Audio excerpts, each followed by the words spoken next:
një deputet I listës së hapur të PS-s më kishte dërguar një mesazh, nuk e njoh personalisht. Në celular? Po, në celular, ai nuk I ka dërguar mesazhe të gjithë njerëzve, edhe me të drejtë, me që është në listën e hapur, tregon me sinqeritet pse është dëshira që ai të rizgjillet, se është deputet, të rizgjillet përsëri deputet dhe çfarë do bëj unë për të mirën e Shqipërisë. Edhe me sa e njoh unë është nga deputetët më serioz që ka PD-ja, ka pas 10 poste. PD-ja apo PS-ja? PS-ja, okej. Se themi emrin, s'ka që. Jo, absolutisht, më vjen shumë ashtu. Ajo është një gjë konfidenciale. Unë nuk e di tash vetëm për këtë që kjo mendoj unë është një gjë e drejtë që mund të bëjë çdo deputet që t'i dërgojë njerëzve. Të ngacmoj ky fakt të votojë për të? Urno? Të ngacmoj ky fakt që të votojë për të? Unë të mos ishe sepse ai ka qenë dhe ish komunist edhe përpara. Të mos ishte komunist do e votoja, thua? Të them të drejtën si person mu më duket nga personat më serioz, edhe kur ka pas poste edhe kështu. Edhe të them të drejtën, mos ishte ajo si person unë do ta votoja. E po, rim pak tu, se tani po flasim që po flasim, flasim. Pa emra, sigurisht. Atere, ju do votonit këtë personin që është I PS-s, po ju jeni djathtë, si do e votonit dhe PS-n pavarësisht pasaj që do bënit. Se është kjo dilema që ka njeriu. Thot ai njeriu, unë dua këtë personin, po s'dua partin. Si bën? Jo, atë se bën dot se nuk ja votën Partisë Socialiste për arsye të tjera. Për përrejtje që I kanë bërë në mënyrë të veçantë kryeministrit edhe qeverisjes tij në mënyrë të ashtu në këto vitet e fundit. Për gabimet që janë bërë për kështu.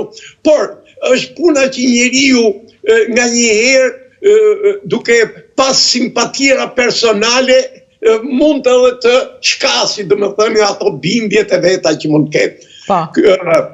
Unë pastaj jam një ideator. Jo, më pëlqeu kjo gjë që do të thënë ju ngacmojni nga mesazhi. Pra, mirë bëjnë ata që shojnë mesazhe. Mirë, duhet ta bëjnë. Mirë bëjnë. Sidomos këta që janë në listat e hapura, që janë vënë nga 2 partitë për qëllime, domethënë edhe të mira dhe të këqija, mund të them unë. Po, se janë të rrezikuar dhe janë lënë mëshirë të fatit. Po. Kështu që në një farë mënyrë duke ti e kupton.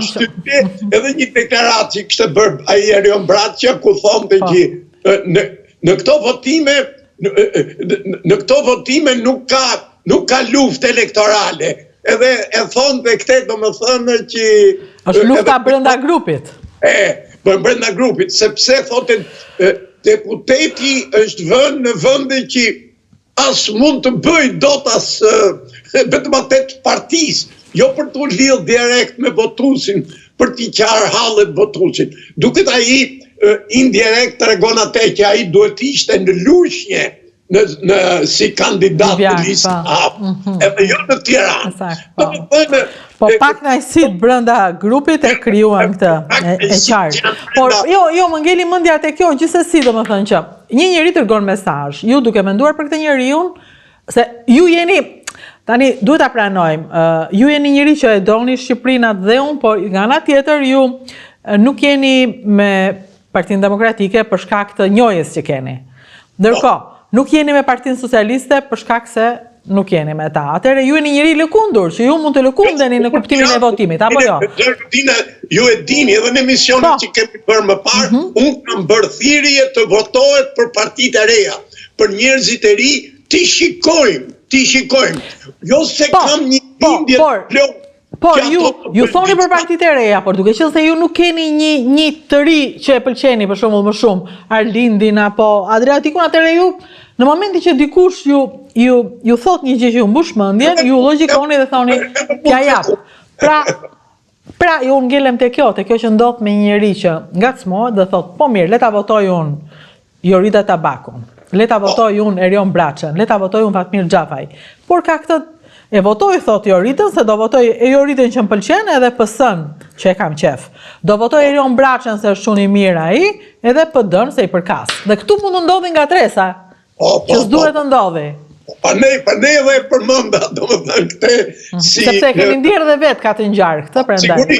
Sigurisht. Se vërtet nga parti të veçanta, edhe nga parti që kanë qenë në drejtim, në periudhat të ndryshme, ka njerëz që janë më të devotshëm, ka njerëz që janë më serioz, ka njerëz që vërtet për detyrat që i ngarkohen punojnë me ndeshmëri. Kështu që puna është se si është koka e peshkut. Kështu që ju me kokat keni natë. Mua më kujtohet që ju në për Ramën flisnit më me simpati dikur, në politikën e jashtme, që shë rështeta. Ramën më me simpati se... Do më thënë, kur ju nisi juve mungesa e simpatisë, atëre kur filluat që pronën nuk po... të personalja, jo. Jo, ke prona. Po dhe ke gjërat e tjera, Zerodina. Njerëzit që Edi ka emëruar për mendimin tim në shumë periudhat të qeverisjes ti kanë qenë krejt të gabuara dhe të pamotivuara. Edhe nuk e di arsyet pse i emëron këto njerëz në poste kryesore të qeverisjes. Përveç faktit. Po mbas edhe këta ka? Po jo, më mbas e keni ikur ju shumë. Kanë ikur shqiptarët jashtë. Këta kanë ngelur, këtu që të bëjaj? Se tashi, ai është i dije, do më thënë, Ametaj. Ai ka qenë njëri që për para njëhesh si njëri që meresh me Allish Berishe. E emëron zëvendës kryeministër, i ngarkon detyrat që fondet për tërmetin t'i drejtoj ai. Tashi, ku dion, kjo të bën të dyshojsh, do më thënë, dashje pa dashje. Unë nuk e di, thash edhe për Beliaj. Është djalë punëtor, ka punuar shumë, nuk e dia ka cënuar fondet publike apo jo, po fakti që ai është korruptuar nga njerëzit që i ka bërë favore, kjo prap është një dopsi për një drejtues kryesor, sidomos për kryetarin e bashkimit. Tirana është Shqipëria, po ta marrim kështu konkretisht. Po, Tirana është Shqipëria. Ai ka qenë që të unë i dyti mbas Edi Ramës, ta themi kështu.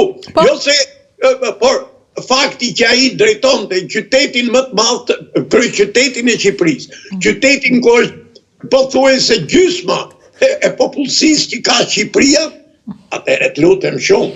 Po mirë, okej, dakord. Atëherë këta njerëzit kanë probleme me karakterin e atyre që vendosin, me prekjen e pasurisë publike etj. Ndërkohë, Berishës sapo i doli një dosje me këto mësuam ne, kaq di ne. Si bëhet? Zerodina. $6 milion thanë, për të hequr non gratën. Jo vetëm aq, që po mu më bën përshtypje Zerodina komentet që bëjnë mediat dhe gazetarë të veçantë. Mua më kujtua ajo, me ishtë Tullaclëkun, ç'ishte ai personazhi? Cekja, me ishtë Tullaclëkun. Kjo dhe që jep një lek për të hequr Tullaclëkun, edhe këta 6 milion euro për të hequr shenjën non grata, çfarë të meri, dhe më thënë, një politikë karagjoze, e nevojshme kjo, të mërshme, mirë ne. Unë nuk e di, do më thënë, me çfarë kurajo i bëjnë këto gjëra. Unë nuk e di. Nuk arrita. Me kurajon që askush nuk flet. Shikon atë parcelën e vet, të haj të pi e të rri aty në parcel. Aty poshtë, aty rri aty te kjo, mos dil nga korniza, mos dil se është e pavlefshme. Kështu dhe kjo, mos dil nga korniza se të bëhet jeta e pavlefshme. Edhe çudi më vjen Zerodina edhe për një gjë tjetër. Si vetëm gazetarët që janë të njërës palë, apo media të njërës palë, apo tjetër, kanë filluar ato polemikat e tyre, sigurisht për interesat personale që ato kanë dhe për interesat e partive që u shërbejnë. Më vjen çudi nga shoqëria civile, nga njerëz intelektual të shquar që ka Shqipëria, si nuk merr guximin të shkruaj sepse të shkruaj një person i tillë është të bëj ato, si e gjykon ai këtë problem. Nuk është puna të mbaj anën e Edit apo të mbaj anën e Saliut, po ta shikoj këtë si një problem i cili e bën vendin tonë, do me thënë, një vend ku ato shkallat e korrupsionit, ato demagogjia që ekziston në partitë politike është me të vërtetë skandaloze.